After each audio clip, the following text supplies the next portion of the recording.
Una vez comienza una avalancha es imposible detenerla.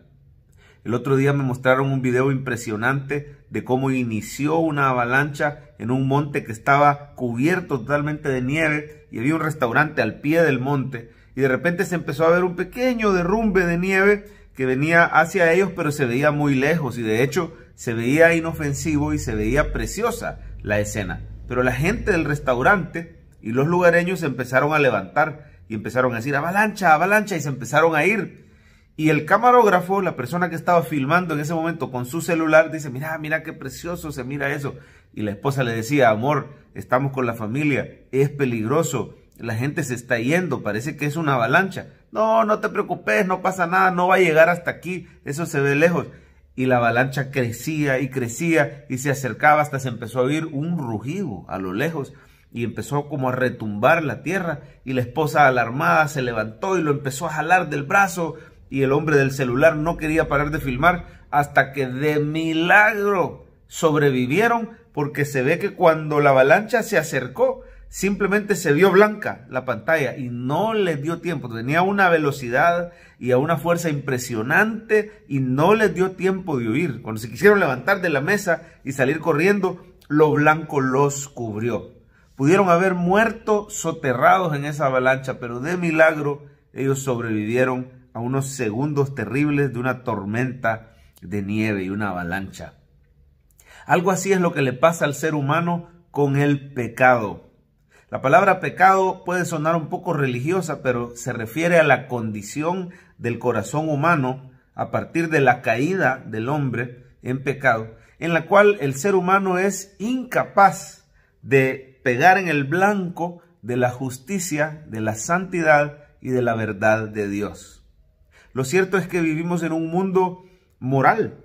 Es un mundo hecho o creado por un Dios moral que nos ha dejado sus leyes morales en los 10 mandamientos. ¿Alguna vez se ha preguntado usted por qué es malo mentir? ¿Por qué es malo robar? ¿Por qué decimos que es malo matar? ¿Que es malo adulterar, codiciar? ¿Por qué decimos que es mala la idolatría, el no honrar a los padres? Todas esas cosas son malas porque tenemos un Dios moral que nos ha dado su ley moral, los 10 mandamientos, y Él nos dice lo que es bueno y lo que es malo. Si no hubiera una moralidad objetiva, entonces todo fuera subjetivo, todo fuera relativo, y yo podría argumentar que en algunos casos está bien matar, que en otros casos está bien mentir, el fin justifica los medios, pero no es así. Lo cierto es que hay valores y obligaciones morales objetivas en este mundo, y esa es una de las pruebas de la existencia de que hay un Dios moral, creador de todas las cosas. Pero siguiendo con el tema, cuando nosotros los seres humanos no logramos cumplir a cabalidad esos 10 mandamientos, y no hay nadie que los pueda cumplir a cabalidad, entonces se dice que nosotros somos pecadores y por eso cometemos pecado. Y el pecado tiene una característica parecida a la avalancha. Puede comenzar en chiquito, puede comenzar como algo agradable para la carne, puede comenzar como algo atractivo, pero poco a poco, igual que la avalancha, va cobrando fuerza, va cobrando velocidad, y cuando venimos a querer reaccionar, la avalancha de pecado nos pasa encima hasta que destruye nuestra vida y la vida de nuestra familia. Una vez vamos en ese espiral decadente y descendente de pecado, es imposible frenar. Eso es como que usted quisiera parar cuando ya se empezó a deslizar en un tobogán de agua. No sé si algunos de ustedes alguna vez se han deslizado en un tobogán. Mis hijos tienen ese hobby, ¿verdad? Les encanta deslizarse en la piscina cuando hay tobogán de agua y el tobogán está totalmente húmedo por el agua, y entonces una vez usted empieza a deslizarse y va en la pendiente, es imposible detenerse. Se puede tratar de detener, se va a dañar las manos y no lo va a lograr. Así es imposible cuando ya vamos en la pendiente del pecado. Muchas veces somos atrapados por nuestras propias malas decisiones. En el capítulo 28 del primer libro de Samuel, vemos al rey Saúl tocando fondo en el punto más bajo de su vida de pecado.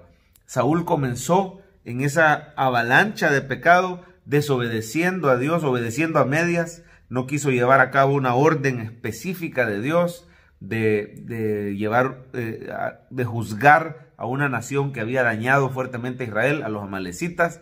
Luego también usurpó la función sacerdotal y empezó con desobediencias delante de Dios. A él le importaba más el qué dirán, la apariencia, ¿verdad? Pero al final en este capítulo termina hasta consultando hechiceros.